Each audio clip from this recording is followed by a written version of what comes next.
Ok anh em nhá. Đây tôi lên cho em con hai Flame Trading E cho 1T4 nhá. Con này thì bọn nó đang test ở trên máy MacBook là đang lời 669% nha anh em. Đây, đồ nó đây nha. Biểu đồ thì sóng phết đấy nhưng mà vẫn ok. Tức là anh em mang về test thử nhá. Ok, tôi đã cắm em nó ở 1T4 anh em xem nhé.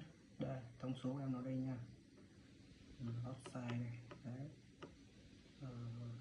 Flip SL quên, SL với cả dừng lỗ đây nhé, có hết. Anh em mang về cứ thoải mái mà nghiên cứu nhé. Ok, cảm ơn anh em đã xem nha.